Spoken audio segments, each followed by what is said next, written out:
नमस्कार दोस्तों। आज हमारा करियर जंक्शन का ये 10वां अध्याय episode of this career junction is very important to us because धीरे धीरे करके जिस करियर जंक्शन के जिस लॉजिस्टिक्स और फॉरेन ट्रेड सब्जेक्ट को हम आगे लेके जा रहे थे, आज उसमें थोड़ी सी गंभीरता आपको देखने को मिलेगी। ये जो आप मेरे हाथ में देख रहे हैं, ये शिपिंग बिल जो कस्टम्स के सिस्टम्स की है उसकी कॉपी है। और इस शिपिंग बिल में क्या क्या चीजें हैं, जैसे कभी भी आप अगर कस्टम्स की जॉब में जाएंगे या फ्रेट फॉरवर्डर की जॉब में जाएंगे या शिपिंग लाइन की जॉब में जाएंगे, किसी भी जॉब में यदि आपको लॉजिस्टिक्स डिपार्टमेंट मिलता है या फॉरेन ट्रेड में आपको काम करने का मौका मिलता है, अपने देश भारत में ही नहीं और अपने तो बाहर के देशों में भी यदि आपको काम करने का यदि थोड़ा सा भी समय मिलता है तो आपको यही चीजें वहां सामने आएंगी। तो इसमें एक एक करके मैं पढ़ूंगा और आपको उसकी डेफिनेशन मैं बताऊंगा भी कि ये चीज क्या है, क्या शिपिंग बिल में आपको पुट करना है कस्टम्स के सिस्टम में। तो आपको आएगा सबसे पहले इसमें जो है कस्टम्स में आपको मोड, यस मोड क्या है। मोड मतलब आपकी ये जो शिपमेंट है, शिपिंग बिल पहले तो ये एक्सपोर्ट से संबंधित है, हम यहाँ पे डिक्लेरेशन दे रहे हैं कस्टम्स के लिए। आपको सबसे पहले कस्टम्स पूछ रहा है भी आपको वो जो ऑनलाइन आप पेपर भर रहे हो वहां कस्टम्स का, उसमें मोड क्या है, आप अपनी शिपमेंट को कैसे भेजना चाहते हैं, बाई सी भेजना चाहते हैं या बाई एयर भेजना चाहते हैं या बाई रोड बाई लैंड भेजना चाहते हैं। तो ये जो मेरे सामने है ये बाई लैंड है, ओके। और द सेकेंड है एसएस, जो आपको धीरे धीरे करके समझ आएगा, examination, jobbing, MEIS, drawback, RDTPR, license number, DFRC, RXP, ये चीजें ऐसी हैं जो आपको धीरे धीरे करके जब आप जॉब पे होंगे तभी समझ आएगी।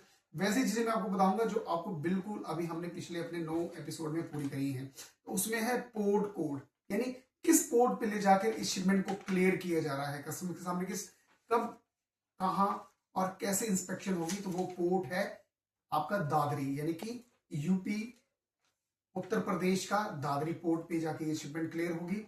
और इसका शिपिंग बिल नंबर भी आपको मिल चुका है और शिपिंग बिल डेट भी है, ये कब क्लियर होने के लिए तैयार होगी, ये कब इसको कस्टम्स ने अपना डिक्लेरेशन नंबर दिया है।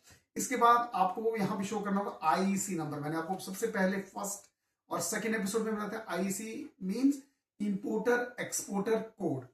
और इसके बाद है आपका जीएसटी नंबर, यानी कि जो एक्सपोर्टर या जो यहाँ का जो कंसाइनी है जो इस शिपमेंट को भेज रहा है उसका जीएसटी नंबर क्या है।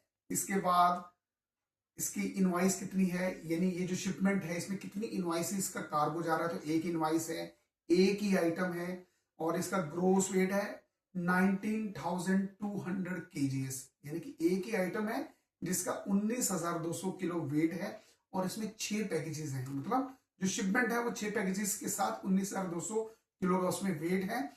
और इसका जो पोर्ट ऑफ लोडिंग है मैंने बता दिया है, दादरी है। स्टेट ऑफ ओरिजिन है, जहां पे स्टेट ऑफ ओरिजिन मतलब किस प्रदेश से, मतलब भारत के किस राज्य से ये शिपमेंट लोड हो रही है, तो वो है आपका यूपी उत्तर प्रदेश।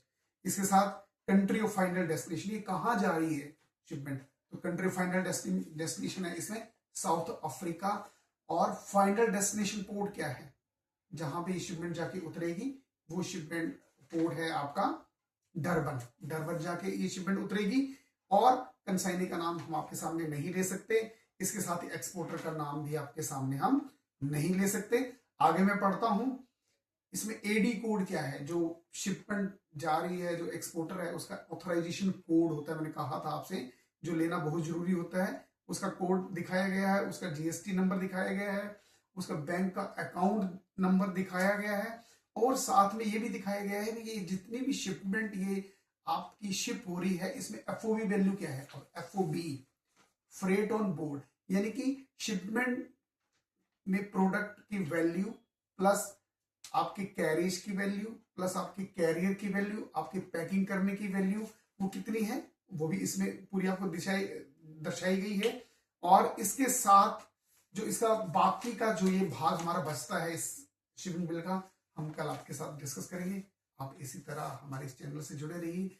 दिन आहिस्ता आहिस्ता करके हम आपको फॉरेन ट्रेड और शिपिंग बिल और बिल ऑफ एंट्री के साथ साथ हर उस चीज़ का पता बताएंगे जो आपको इम्पोर्टेंट हो।